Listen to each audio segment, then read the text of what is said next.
News చూస్తున్నారు. ఈ కథనం మిమ్మల్ని కాస్త కలవరపరచచ్చు, ముందుగానే చెప్పడం జరుగుతోంది. అవును, దీనికి సంబంధించి తగిన జాగ్రత్తలు తీసుకొని చెప్పి ఆర్టీవీ సూచించడం జరుగుతోంది. కన్న తల్లిదండ్రులు దైవంతో సమానం అంటూ ఉంటారు. కానీ ఈ కథనం చూస్తే కనుక ఈ తల్లిదండ్రులకు ఆ మాట పూర్తిగా వర్తించదు. కన్న తల్లిదండ్రులు దైవంతో కాదు, రాక్షసులతో సమానం అనే మాట ఇదిగో మీరు చూస్తున్నారే ఆ తల్లిదండ్రులకు పూర్తిగా వర్తిస్తుంది. వాళ్ళు కన్న తల్లిదండ్రులు కాదు, కసాయి తల్లిదండ్రులు. అవును, మహబూబాబాద్ జిల్లా గార్ల మండలం అంకన్నగూడెంలో ఓ దారుణమైన ఘటన చోటు చేసుకుంది. ఇద్దరు కూతుళ్లకు విషమిచ్చి చంపేశారు ఇగో ఈ కసాయి తల్లిదండ్రులు.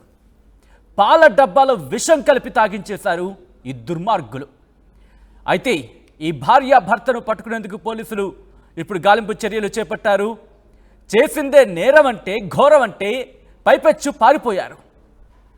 భార్యాభర్తల మధ్య గొడవలనేవి సహజంగా జరుగుతూ ఉంటాయి. కానీ వాటిని మీ ఇద్దరి మధ్య సర్ది చేసుకోవాలి తప్ప అభంశుభం తెలియని చిన్నారుల మీద మీ ప్రతాపమా? అది కన్న బిడ్డల మీద అంత కర్కసత్వం మీలో నిండిందా? అంత కర్కసకులా మీరు? అంత దుర్మార్గులా? మీరా తల్లిదండ్రులు? ఇందుకోసమా కన్నది పిల్లల్ని? చంపేయడం కోసమా? చిన్నారుల చావుకు కారణమని అనుమానం వ్యక్తం చేస్తున్నారు ముఖ్యంగా ఆ చుట్టుపక్కల వాళ్ళందరూ కూడా. 3 ఏళ్ల పాప, ఒక అమ్మాయి పుట్టి కనీసం ఏడాది కూడా కాలేదని చెప్పి తెలుస్తోంది. మరొక పాప. వీళ్ళిద్దరు ఇప్పుడు మరణించారు. ఆ చావుకి ఈ తల్లిదండ్రులే కారణమని చెప్పి అక్కడ అనుమానించడం జరుగుతోంది. నిందితుల కోసం గాలింపు చర్యలు చేపట్టారు పోలీసులు. విజువల్స్లో మీరు చూస్తున్నారు. అనిల్, దేవి, వీళ్ళిద్దరికి 2 పిల్లలున్నారు. ఆ 2 పిల్లల్ని పాలల్లో విషం ఇచ్చి కలిపేస్తారా? విషం ఇచ్చి చంపేస్తారా? ఇంత దారుణమా? ఇంత కర్కసత్వమా? గుండె ఇంత పాషాణం అయిపోయిందా? తల్లిదండ్రుల దయ్యాల, రాక్షసుల? కన్న బిడ్డలని కంటికి రెప్పలా కాపాడుకోవాల్సిన తల్లిదండ్రులు మనం చూస్తూ ఉంటాం. ఒక తల్లి తన బిడ్డను కాపాడుకోవడం కోసం ప్రాణత్యాగానికి దిగిన సందర్భాలను చూస్తూ ఉంటాం. భర్త పిల్లల మీద ఒక చెయ్యేస్తేనే అపర మహంకాళై భర్త మీదే పడిపోయి పిల్లల్ని కాపాడుకుని మహిళామూర్తుల్ని చూస్తుంటాం. బహుశా ఆ పేరుకి ఎక్కడా కూడా ఆ తల్లిదండ్రులు ఎక్కడా కూడా ఒక సూట్ అవ్వరేమో. ఆ కుటుంబం ఇప్పుడు వెక్కి ఏడుస్తోంది. ఆ చిన్నారుల ప్రాణం తీయడానికి మనసు ఎలా వచ్చిందమ్మా అంటూ వాళ్ళక్కడ గుండెలు పగిలేలా రోదిస్తున్నారు. మహబూబాబాద్ జిల్లా గార్ల మండలం అంకన్నగూడెంలో దారుణం చోటు చేసుకుంది. 2 కూతుళ్లకు విషమిచ్చి చంపేశారు ఈ కసాయి తల్లిదండ్రులు. తాగే పాల డబ్బాలు, పాపం వాళ్ళకి మాత్రం ఏం తెలుసు? మా అమ్మ మాకేదో బలానికి పాలిస్తుందేమో అని చెప్పి. కానీ ఇంత బలవంతంగా ప్రాణం తీస్తుందని ఆ చిన్నారులకు తెలియదే. ఆ పాల డబ్బాలో విషం కలిపి తాకించేసినట్టుగా తెలుస్తోంది. ఇదిగో ఈ దుర్మార్గులే. అయితే వీళ్ళిద్దరు పరారీలో ఉన్నట్టుగా తెలుస్తోంది.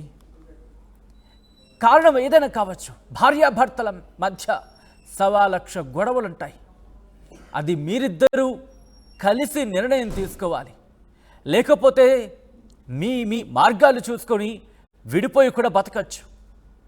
కనీసం పిల్లల్ని బతకనివ్వచ్చు. ఏ హక్కుందని? అభంశుభం తెలియని చిన్నారుల మీద మీ ప్రతాపం. ఆ చిన్నారుల చావుకు ఈ తల్లిదండ్రులే కారణమని చెప్పి అనుమానాలు వ్యక్తమవుతున్నాయి. 3 ఏళ్ల పాప, ఒక అమ్మాయి. ఏడాది పూర్తయిన పసిపాప, ఇంకో అమ్మాయి. వీళ్ళేం చేశారు? అభంశుభం తెలియని ఆ చిన్నారుల మీద మీ ప్రతాపం అంత పాషాణమైపోయిందా? పాలల్లో విషం కలిపి అంతటి ఘోరం ఆ చిన్నారులు ఏం చేశారు? అమ్మా అని పిలిచి, నోరారా పిలిచే, నాన్న అని మనస్ఫూర్తిగా పిలిచే ఆ పిలుపు ఇంకెక్కడొస్తుంది? ఎప్పుడు వస్తుంది? ఎంత పాషాణమైపోయిన ఆ హృదయాలకి ఏం సమాధానం చెప్తారు? నిందితుల కోసం పోలీసులు గాలింపు చర్యలు చేపట్టారు. ఒక్కసారి కొన్ని రియాక్షన్స్ వస్తున్నాయి అక్కడి నుంచి. ఆ రియాక్షన్స్ ఏంటో చూద్దాం.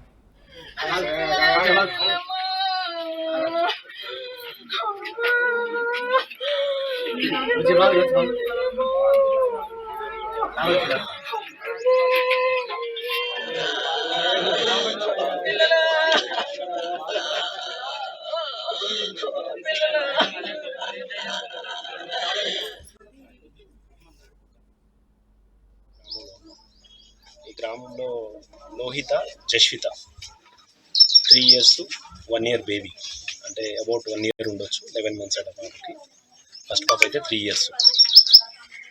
వాళ్ళ ఇద్దరు పాపలు అనుమానాస్పద స్థితిలో చనిపోయి ఉన్నారు ఇక్కడ. వాళ్ళ పేరెంట్స్ అనిల్ అండ్ దేవి అని చెప్పేసి వాళ్ళిద్దరూ ఆబ్సెంట్ లేరు ప్రజెంట్. ఏమన్నా కేసు నమోదు చేసి ఫర్దర్ వివరాలందరూ మీకు తెలియజేయడం జరుగుతుంది. ఇప్పుడు అంటే వాళ్ళ తండ్రి ఉన్నాడు, ఎవరు అనిల్ వాళ్ళ తండ్రి ఉన్నాడు, అంటే అమ్మాయి వాళ్ళ తాత. తను మార్నింగ్ టైంలో వాళ్ళని చూడలేదని చెప్తున్నాడు. నైట్ చూసాడు, మార్నింగ్ చూడలేదు. ఇట్ మీన్స్ దట్ మధ్యలో ఎట్లన్నా జరిగి ఉండొచ్చు. నైట్ నుంచి ఈరోజు మార్నింగ్ 5 o'clock వరకు ఎప్పుడైనా జరిగి ఉండొచ్చు. గార్ల మండలం సీతంపేట పంచాయతీ పరిధిలో అంకన్నగూడెంలో ఇవాళ చాలా విషాదకరమైన సంఘటన జరిగింది. అభం సులభం తెలియని ఇద్దరు పసి పాపలు, ఒక పాపకి 13 నెలలు అంటే 11 నెలలు, ఇంకో పాపకి 3 సంవత్సరాలు. వాళ్ళని పాలులో పాయిజన్ కలిపి, ఇక్కడ ప్రధానంగా ఆరోపణ ఏంటంటే తల్లిదండ్రులే చేసి ఉంటారు అనేది ఒక బలమైనంగా వినబడుతున్నది. వాళ్ళ తల్లిదండ్రులు కూడా ఇప్పుడు ఇక్కడ నుంచి లేరు, అందుబాటులో లేరు. వాళ్ళిద్దరు ఏమి తెలియని పసి పాపలని పాయిజన్ ఇచ్చి చంపడం జరిగినది. ఇట్లాంటి మనుషులు, మానవ మృగాలు సమాజంలో ఉన్నారంటే సమాజానికి సిగ్గుసేటు. ఈ విషయం పైన మాకు పోలీస్ వ్యవస్థ మీద పూర్తి నమ్మకం ఉన్నది. వాళ్ళని ఎక్కడున్నా కానీ పట్టుకొని ఇట్లాంటి వాళ్ళని కఠినంగా శిక్షించి మళ్ళీ ఇలాంటి సంఘటనలు ఈ సమాజంలో, ఈ ప్రాంతంలో జరగకుండా శిక్షించాలని మేము కోరుతున్నాము. వాళ్ళు చూస్తుంటే నైట్ జరిగినట్టున్నది సంఘటన. వాళ్ళు పేరెంట్స్ కూడా ఎలాంటి గొడవలు లేవనుకుంటున్నారు. ఇద్దరు ఆడపిల్లలనే చంపి ఉండొచ్చు అనేది మా యొక్క చూస్తే అక్కడ ఉన్న పరిస్థితి చూస్తే కనబడుతున్నది. చిన్న పిల్లలు ఇవాళ ఎవరికి ఇచ్చినా కానీ చదువుకునేవాళ్ళు. వాళ్ళు అట్లాంటి పరిస్థితులలో ఇద్దరు సంటి పాపలని చంపేసి పాయిజన్ ఇచ్చేసి చంపేసి పారిపోవడం జరిగినది. వాళ్ళు ఎక్కడున్నా కానీ పట్టుకొని వాళ్ళని కఠినంగా శిక్షించాలని మేము ఈ ప్రాంత ప్రజలుగా వాసిగా మేము కోరుతున్నాము.